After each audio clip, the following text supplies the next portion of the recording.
Welcome to the Fleet Success Show, a podcast dedicated to talking about the fundamentals, standards, and best practices that empower today's fleets to achieve fleet success. Let's get into the show. All right, welcome back for another episode of the Fleet Success Show. Glad to have you with us today. Joining me, as always, Jeff Jenkins. Hey. But no Steve Saltsaver. He's out doing a presentation this week, so want to wish him well and look forward to giving him back in the next episode. But today we're going to talk about a really fun topic. One we kind of alluded to this one several episodes ago when we were talking about our favorite books and books that have the most impact on us. Leaders or readers? Yep. You had talked about Extreme Ownership and what an impact that book had made on you. And I talked about Five Dysfunctions. And today we're going to talk about Five Dysfunctions. So we want to kind of roll out a little bit, talk about the model, talk about what the point of it all is, how it's helped us, and some things you can take back to your shop and your fleet, the teams that you work with, to try to help eliminate dysfunction within your own team. As always, if you have any questions or comments, we'd love to hear them at podcast@rtafleet.com. And with that, let's get into this. So one of the things, whenever I talk about Five Dysfunctions with my team or anything like that, I think the first thing to know too, like we actually hand this book out to everybody in the company. Sometimes pre-hire. When we really want to make sure we get a hire right. Otherwise, when they show up, like their first day, they have like we've got little banners and things like that celebrating that they came and worked for us. But then on their desk, as part of their welcome kit, their swag is 2 books, and Five Dysfunctions is one of those books. So when we're looking at the Five Dysfunctions, one of the first things that I always talk about is what's the point of a team? Like, why do we have teams? Why do they exist? Because we talk about teams, a lot of people get frustrated working in teams. They'd rather just let me go work by myself. Let me work on my own.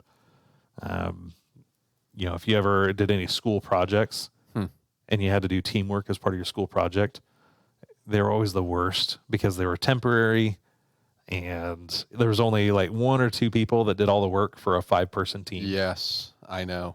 And it was always the most driven and the people who were most motivated not to get a bad grade. Yeah, and everyone else just kind of sat there. And I think that happens a lot in work. It does. And so there's a lot of resentment usually towards teams. And a lot of that's because we've forgotten why teams are there in the first place. And the idea is that we want to, the whole purpose of a team is to achieve objectives. It's to bring together ideas, it's to bring together different strengths and skills. And, to ultimately, like the true measure of success on whether or not a team has succeeded is, did it meet its goals?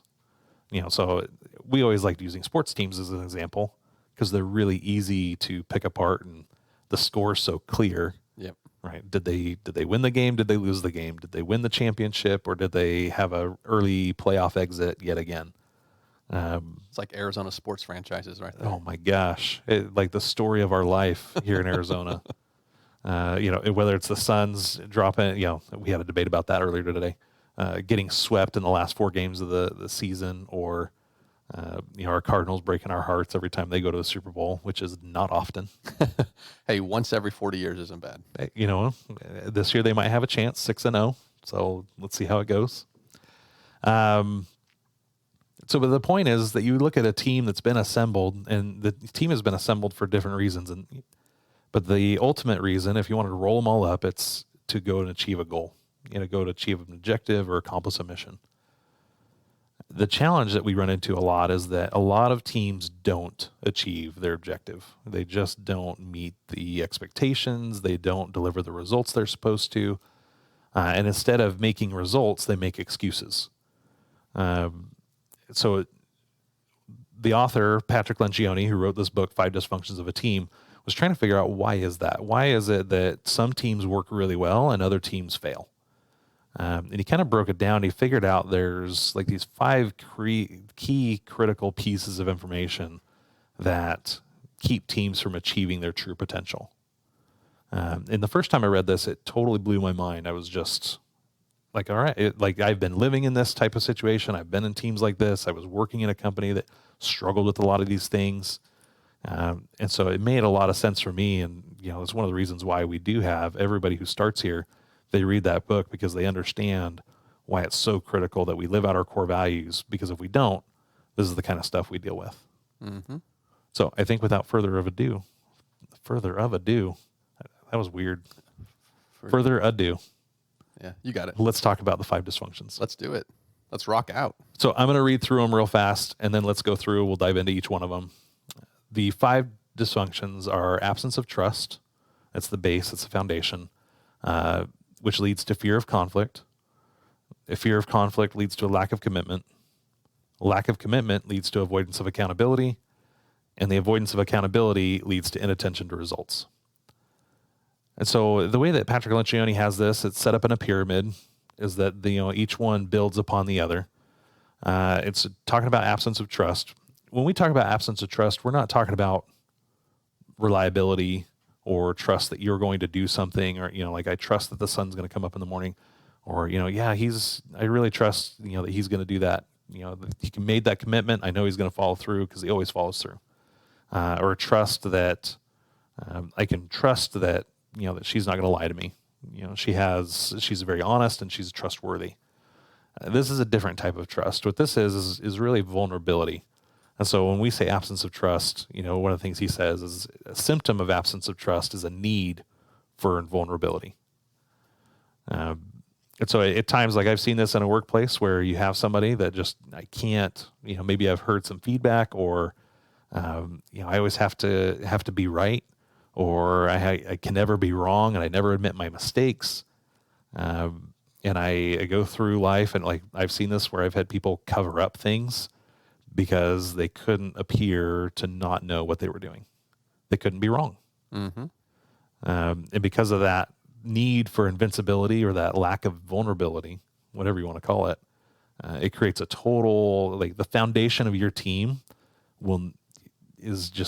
it's stopped right there at the 1 yard line. It'll never get off the ground because you don't have a foundation of trust. Yeah, and the worst, right? Obviously, we're talking from a team perspective.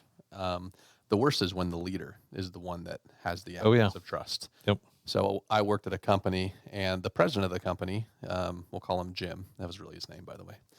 Anyway, we'll call him Jim. So much for pseudonyms. But Jim was the type of leader. He was very good financially, very, very smart guy. I learned more from him about financials than anybody else. But Jim's biggest problem was Jim always wanted to look good. And Jim would throw anybody else under the bus in order to look good. Yep. And so there was a huge distrust in that organization because of the way that Jim acted. They couldn't hold on to a director or VP level position for more than a year because of the leadership and the way that people were treated. I would go to Jim and we'd have our one-on-ones and we'd talk about things to do. I would go and I would deliver and I would execute what he asked me to do. And then he would throw me under the bus to his boss about the fact that, this was my idea. And I just executed something me and him had talked about and then went and did it. So I very quickly learned that I couldn't trust Jim, which made my job very difficult. And if I were to guess, when things went wrong, would Jim take the blame for that, or would it? Most cases, no. Right. Like 99% of the time, he would not take the blame. And that's usually a big sign of invulnerability. Is A, can you admit you're wrong, and do you share credit for the success? And that, are you willing? Are you truly a team player? And that's why this is the foundation of it, because it will stop you from accepting criticism. You don't want to. You're stepping on eggshells all the time. Mm-hmm. Everything's political because you could never be wrong. No, and you hate being around those people. Yeah, they probably hate being around themselves. Yep. Well, and the key, if the leader's one thing, but even if it's just a team member, it creates a whole environment where you want to get into some fun debate or you want to have an open discussion, but you can't, because that if as soon as I open myself up, even though I might be able to trust 5 of the people in the room, it's that 6th one that I can't open up to because I know they're going to come at me, or they're going to keep score, or they're going to hold something against me and use it against me later. And that creates just an absolutely dysfunctional environment. Yes. It keeps you from going any further. So some of the things that we do to help overcome that, Patrick Lencioni has some really good resources on overcoming the absence of trust. Two exercises I love running are the personal histories exercise, which you basically just answer some questions about yourself, where you were raised, how many kids you had growing up, like how many siblings you have, what birth order you were in. And then, like just a defining childhood moment, something from your childhood that sticks with you today or that had a major impact on who you became. And the purpose of that one, I'm just going to interject because I just did this with my team, is to create vulnerability. Yeah. And if you don't use something in this that's vulnerable for you, it totally defeats the whole purpose. Right. Because if you pull back from that and you don't lean into it, you're still guarded, and that's that need for invulnerability. The reason why we do this exercise, and you're not going to jump right into it, but I will tell you, the deeper you go or the more personal you get, the better relationship you'll have with your team, the more trust and vulnerability you'll have with your team. But the purpose of that is to think, when were you ever more vulnerable than when you were a child? Right? There's very, very few times that any of us were more vulnerable than when we were kids. And so the idea is to think back to a time when, hey, we were all kids once, we all made mistakes, we all grew up, and so this person that we are today is a result of all these experiences. And, it's not necessarily because of like, well, no, we're just perfect. We're perfect today, and that's how we've always been, and everything goes great. So you do the personal histories exercise. Again, I'd recommend going and reading it. We're not doing it justice in this because we're going to be going through all 5 dysfunctions, but we spend a lot of time on this one because it's the most important. The second one that we do, which I really like doing, but it's super uncomfortable. You have to be at a level as a team that you can have these type of conversations and not have feelings get hurt. But the next one I do is helps and hurts exercise. Or I think Lencioni calls it the team effectiveness exercise. Is basically you go around, and the leader always starts with these, by the way. The leader always goes first because they set the tone for the message. But when you ask the question in the team effectiveness exercise, you go around the room and you say, what's something this person brings to the team that's just indispensable? What's the biggest thing they do to help the team?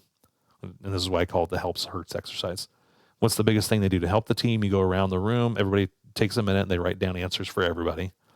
And then the next question you ask is, what's the biggest thing that this person does to hurt the team? I think Lencioni might even reword it, and he says, what's the one thing this person has to stop doing?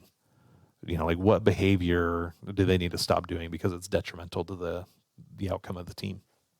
And the idea behind this is it really causes you to, we want to give each other a pat on the back, and it's good to highlight the good. And then the next thing that we all come out with is everybody has things that they're working on. And then we're all giving each other permission that, yep, that's the thing I heard from everybody. And I've now heard it. It's like a 360-degree feedback in real time. And so it's going to be a little bit uncomfortable. I know you've gone through a couple of these. I have. And sometimes it's like, yep, I know that about me. And so it's not a huge surprise. Other times you're like, wow, that kind of came out of left field. I wasn't expecting that. I'm going to work on this. And then we've had others where they hear it and they're like, nope. Not true. That's not true. Or, that just feels like you're making it really personal, and they can't get vulnerable. And that helps us identify team members who shouldn't be on our team, is how they accept that feedback. Because it's really critical that you take that feedback from your peers graciously. And we aren't, mean-spirited about it. That's the other thing about this. It's not about scoring points. It's not about being mean. It's about helping each other get better and be better versions of ourselves. Yeah, this isn't something personal, whether it's the good or the bad, right? I'm not going to sit there and be like, hey, Josh, you hurt the team because your hairstyle doesn't look good, and I have to stare at it every day. That's not the point. The point is talking about what you're doing that hurts a team. Behaviors. Yeah, you're totally all back to your behaviors. And it's okay through this exercise to ask for context to better understand. Can you give me some examples? Yes. Was there a time I did that because I'm having trouble picturing it? Totally okay. And then clarify it, reword it if you need to. Maybe you just didn't understand what they were talking about. They meant one thing, but they said another. I've had that happen in the cast too. And that just helps avoid a lot of misunderstandings. Mm-hmm. But this absolutely sets the foundation for having a healthy team. If you don't have this, there's no chance that you're ever going to get the kind of commitment that's going to deliver the results you want. You have to be willing to be vulnerable with each other, call each other out, and have hard conversations. And that requires a lot of vulnerability. It requires being wrong, and it requires opening yourself up to criticism. It does. And it really rolls into what his next dysfunction is. and that is the fear of conflict. Oftentimes we avoid debate. We avoid having conflict in our meetings, in our discussions. And he has a lot of examples of this, but I've seen this too, where because we're so uncomfortable with conflict, we would rather leave the room. We'd rather say, you know what, let's table this discussion. Tell me if you've heard this one before. Let's table this discussion. We'll come back to that one later because it's getting too heated, or it just doesn't feel productive. We just don't want to deal with it anymore. And the conflict becomes so uncomfortable that people want to flee. And so they shut it down, or people that are in conflict, like instead of arguing and voicing a very valid point, they don't like engaging in conflict. And so they shut down and they just yeah, whatever. They start agreeing, even though they don't really agree. And then the meeting's ruined. Because the whole point of a meeting is to come up with a good decision. The whole point of a team is to reach your objectives. And so if you can't have conflict about what's the right idea, all of a sudden you're making terrible decisions because you're not getting enough good input into that decision-making process. So you ever hear when you talk about, oh, that's just another yes man, yes person. No, they still call it a yes man. They haven't gender neutralized that one. But the idea is, I'm offended, so you I'm might sorry, want to change it. Get over it. But the idea is that, if you just have a bunch of yes people around you, that you don't have any conflict. Everybody's just agreeing. And all of a sudden, I love the story of the emperor has no clothes, because nobody's willing to say this isn't okay, or, it's not good enough. We can do better, or there's a better way to get this done. And conflict is what brings all that stuff to the surface. It brings the best ideas to the table. And it brings, the right type of behaviors from your team. One of the things that he talks about is a conflict continuum, where instead of, everybody's so afraid of offending people and hurting each other's feelings, which is one side of conflict, where it's like personal attacks and destructive criticisms. The other side of that continuum, the other side of the spectrum, is called artificial harmony. And we're so afraid of being over on the wrong side of that, destructive and being seen as a jerk. And this kind of goes back to our Speak the Kind Truth episode, that we flip all the way to the other side, which is maintaining artificial harmony. We don't say what we really mean because we don't want there to be a fight. We don't want to have a real discussion because it's uncomfortable. And that's really what it is we're trying to avoid the discomfort of being wrong, or having a wrong idea, or coming up with the right idea or a better idea. Yeah, I really wish that prior to coming here that I had read this book and I had a better understanding of these dysfunctions, because this one right here is extremely prevalent. And a lot of people are very non-confrontational. And so because they're non-confrontational, you don't get very many places in business, especially as a team. I can give numerous examples to where I have had my own executive meetings with my leadership team to where there was disagreement, and we had the, hey, let's table it later, or hey, let's take this offline or something, instead of resolving those together as a group. And I think that it did a very big disservice to our organizations by not, after being here and resolving conflict together versus not resolving conflict together is night and day. Yeah, it's one of those that I wish I had known earlier on too, because it would have changed how I approached a lot of decisions. And if I'm really honest, this book, there's a lot of books that inspired me to do this, but this book is one of the biggest reasons why we started Fleet Success, and why we talked about, we created this podcast, Fleet Success Show, is because these are the types of lessons that nobody talks about this stuff in fleet. Yep. You've been in trucking for 20 years and hadn't heard of this until you came and worked here. Not a clue. And this is a fairly well-known author in business circles. If you follow a lot of, business articles and things like that, he's a huge organizational behavior expert. But we don't hear about this stuff in fleet. And there's so many lessons that are ripe for the picking, from authors like Lencioni, Jim Collins, Jocko Willink, that they apply no matter what we're doing. And so this fear of conflict is one of the biggest reasons that I'm like, we need to have better debate. We need to make better decisions. And we can't do that unless everybody is voicing their opinion. Not only that, but you also have to control that environment as well. You cannot let it get out of hand. The moment there's yelling, screaming, the personal attacks, it's just all out the window. But don't table the discussion. What you have to do is Right. just, hey, let's take a quick 5-minute breather, but we are going to come right back to this. We're not leaving this alone, because Yes. it's clear that there's an issue here, but we do need to you want to make sure that people have their logical minds around it. Although I've heard stories where Lencioni was, they were yelling up in the table, had the cops called on him and stuff like that. He was like, oh no, we were just having a debate. Like, we weren't mad at each other. We were just passionate. And so I think sometimes you have to kind of gauge that. Your team, run it your way, but don't shy away from the conflict. If people are disagreeing, one of the things to overcome the fear of conflict as a leader is to give it permission. And as soon as you have disagreement and suddenly you can feel people pulling back a little bit, step in as a leader and say, hey, it's okay. This is perfect. This is exactly the kind of debate that we need from you as team members. Too many leaders will say, yeah, okay, well, it's getting a little bit heated. Let's not, let's go ahead and take this and take it offline.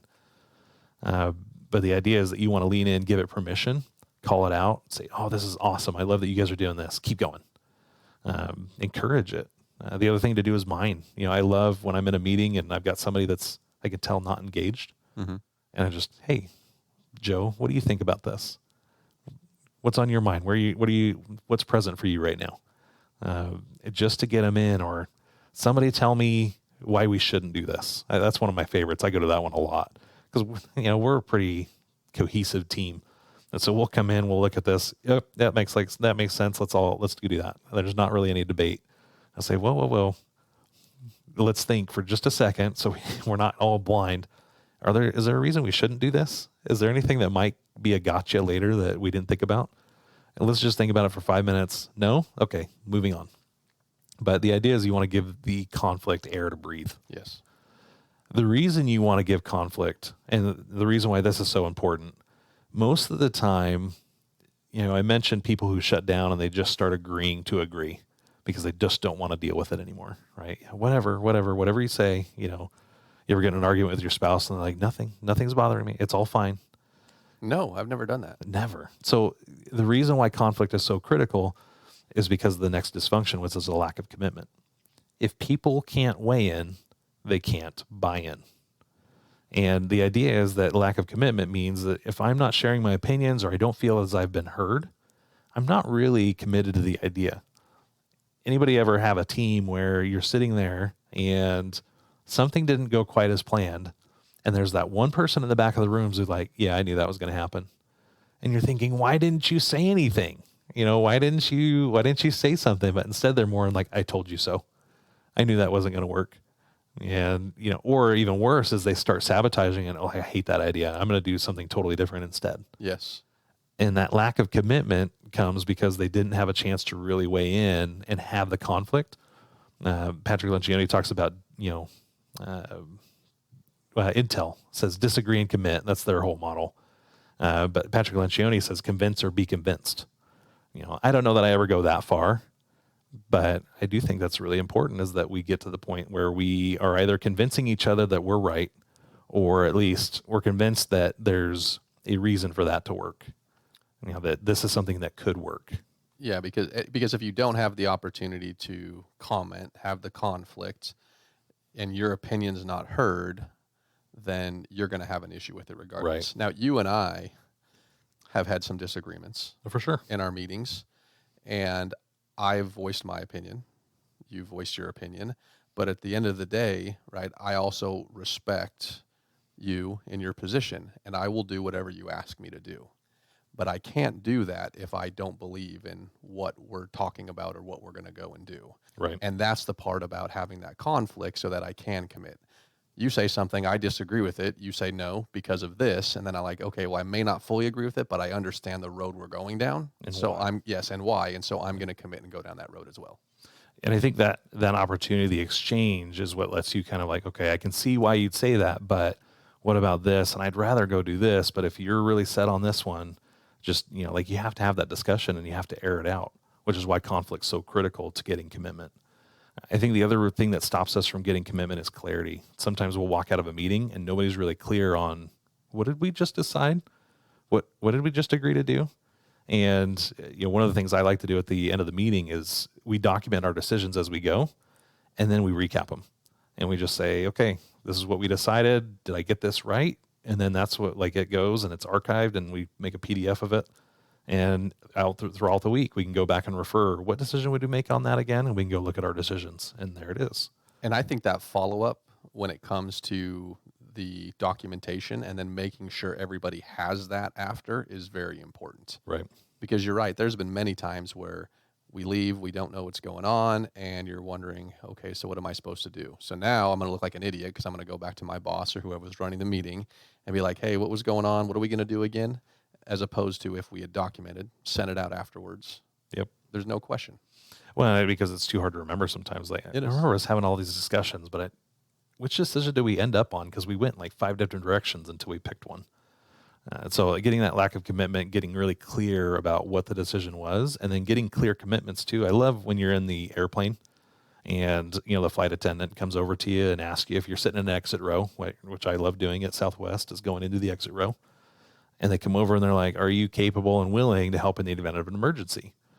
And they ask you not just to nod your head or, like shrug or whatever. They need an audible, clear yes from every single passenger. Even if there's 12 passengers in those exit rows, they'll go to each one. I need a yes, yes, yes, yes, yes, yes, yes, because they need that commitment.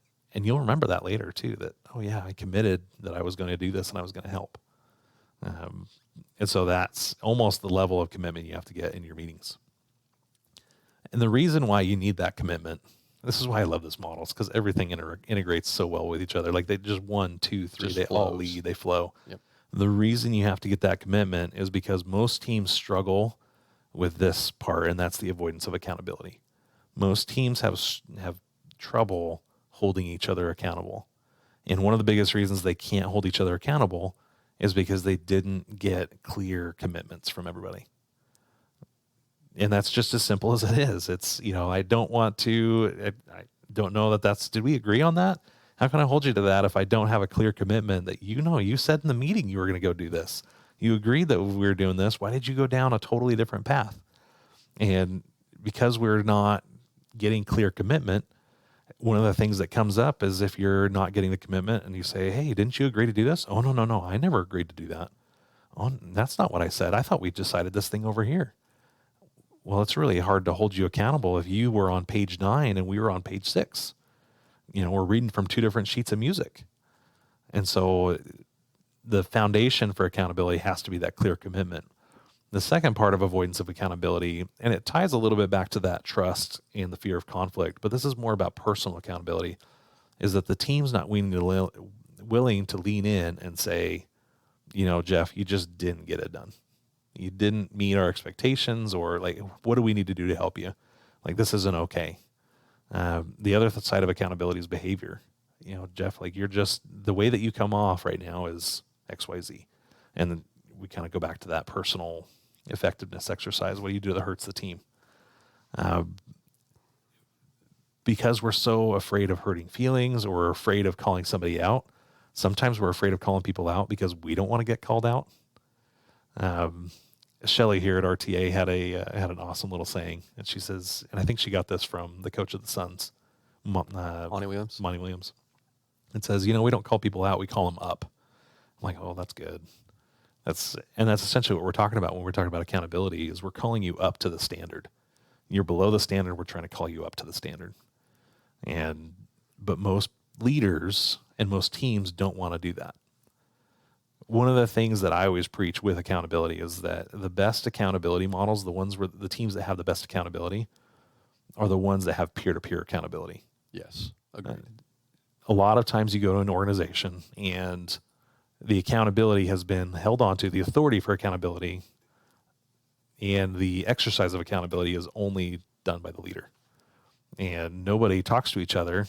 Instead, they just we call it hub and spoke. Everybody comes to the leader, tells them their problems about other people and other departments, and then they leave. And then the leader has to go to each hub, down each spoke basically, and talk to each person on the wheel, instead of having a peer-to-peer led or a team-based accountability, which is really the ideal, where the team is pulling together and the team is holding each other accountable to meet their goals and meet the objectives.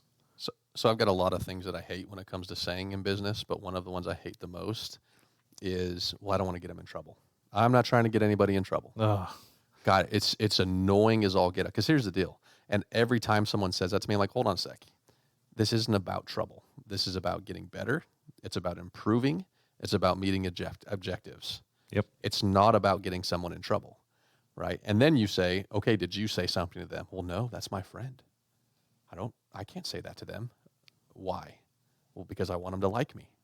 And it's right back to speaking the kind truth, Yes. right? The reason why we can't have hard conversations and have accountability conversations is because it's all about us. We want to be liked. We want to be nice. I don't want to get them in trouble. Well, you're not getting them in trouble. Why do you care? Right? Like they're kind of getting themselves in trouble if they're doing what you're saying. Right. And it's all about them. Well, I don't want them to know that I ratted them out. Why? It's all about preserving your own comfort and your own especially if whatever it is that you're ratting on them about makes you have to do more work and be more stressed. Like, I can't tell you how many times I've been in that situation. As long as you preserve the relationship, everything will be fine. Well, we're friends outside of work. Who gives a rat's ass? You spend most of your time at work with them, and then you're sucking up for them all the time. Yep. So then avoidance of accountability is a huge one. And go back and listen to Speaking the Kind Truth, because that's really what accountability is about holding people to a standard, calling them up to the standard, helping them be better and improving, and not being so worried about being nice, but about being kind. What all that leads into, is if you have trust and if you have conflict and you get commitment, and then you can hold people accountable, almost always the next thing, the last thing that holds teams back, even if they nail all four of those, the last thing that holds teams back is what we call inattention to results. It's where we're focusing on the wrong score. I always like to think about, and this is where sports works really well, is because there's one team, one score. Mm-hmm. Inattention to results is where, well, I wanted to make sure, like, maybe it wasn't on my career path, or, my department did what we said we were going to do. Like in our case, maybe the sales department met their numbers and hit their revenue goals, but maybe the support department didn't do well on retention. Or like sales and marketing ends up being a big one here. What if the, marketing delivered the leads, but sales didn't deliver the revenue? And so you end up with like the finger pointing and, well, that's not important to me. And so we're focused on the wrong scores. In fleet, that could be the same thing as well. It's not my fault that the PMs aren't done on time. It's not, we're doing all this other stuff. It's up to the drivers, or it's the police department's fault, or it's somebody else's fault. And you're focused on the wrong results. And that inattention to results ends up creating a total dysfunction just by itself. As you've done all this work, and then everybody has different objectives. They have different things that they want to achieve. They have different priorities.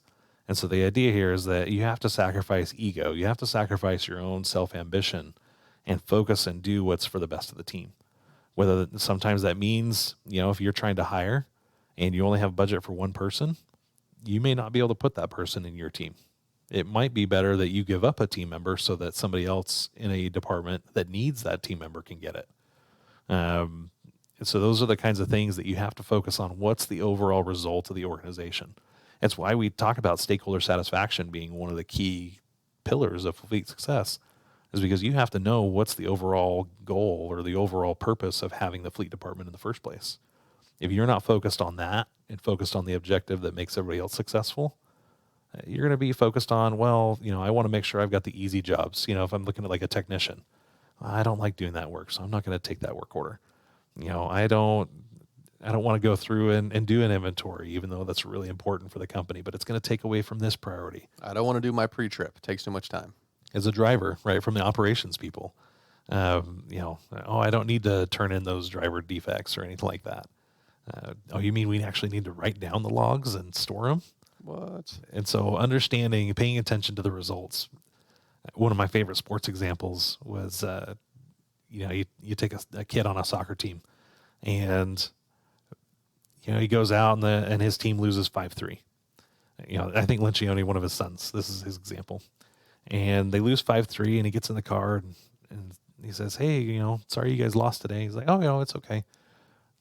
What? Why is it okay? Like, you lost. One team, one score.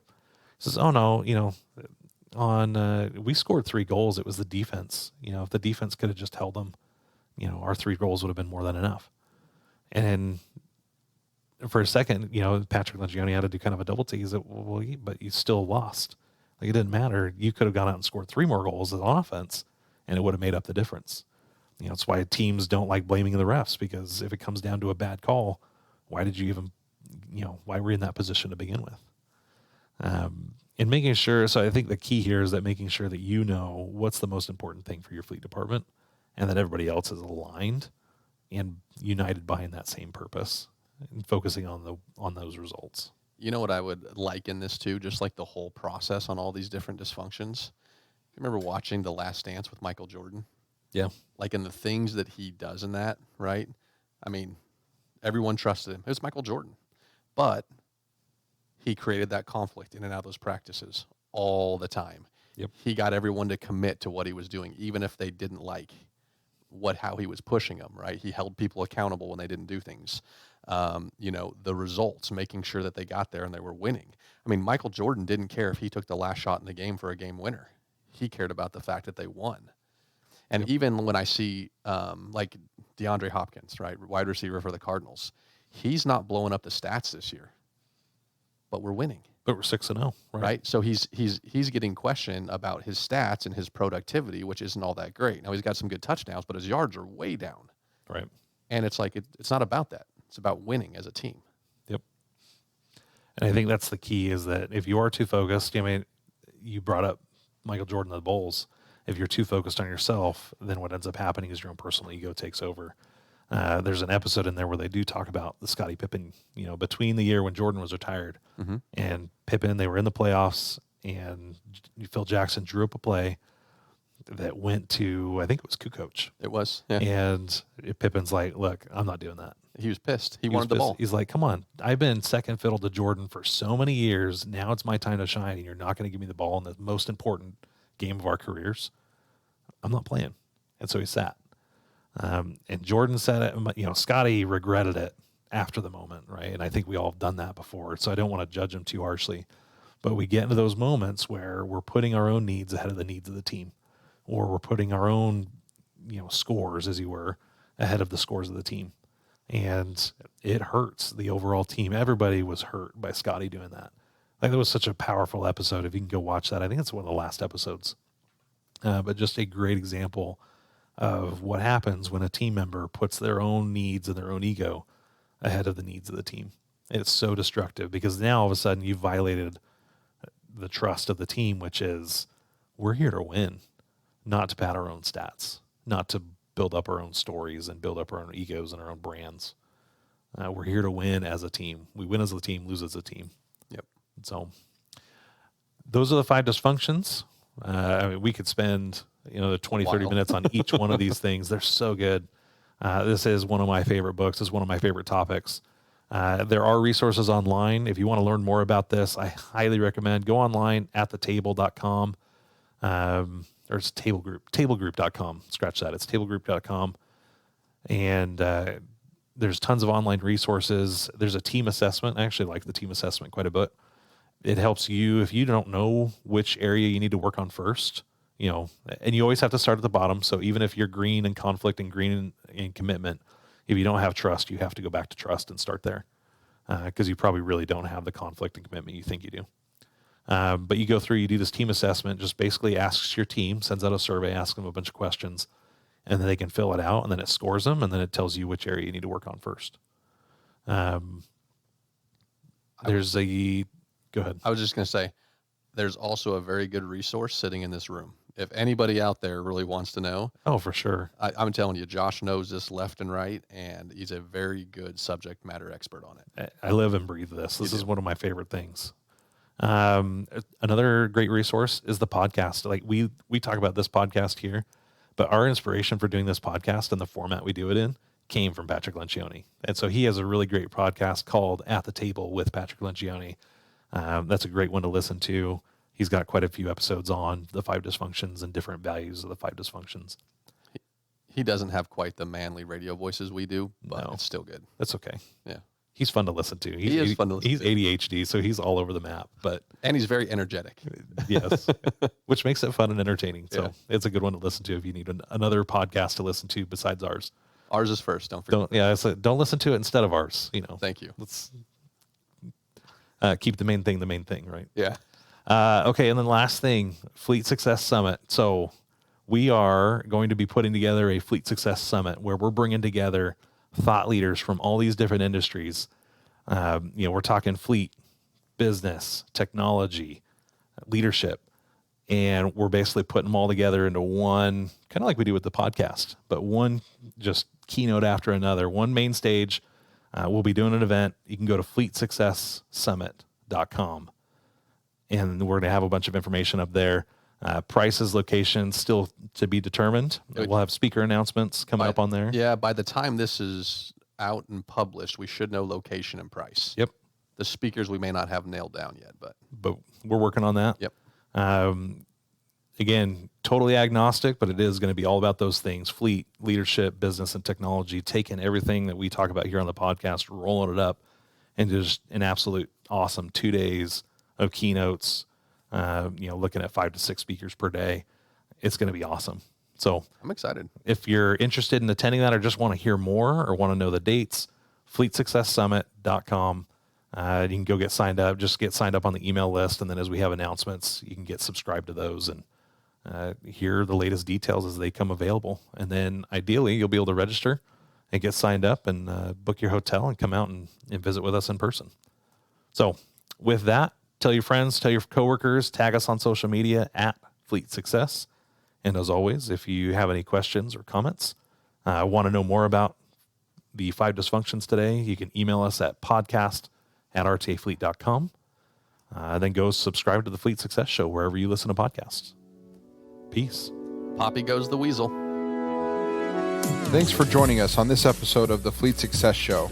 If you liked our show, we'd appreciate your 5-star review. Be sure to subscribe anywhere you listen to podcasts and come hang out with us anywhere on social media at Fleet Success. See you next time.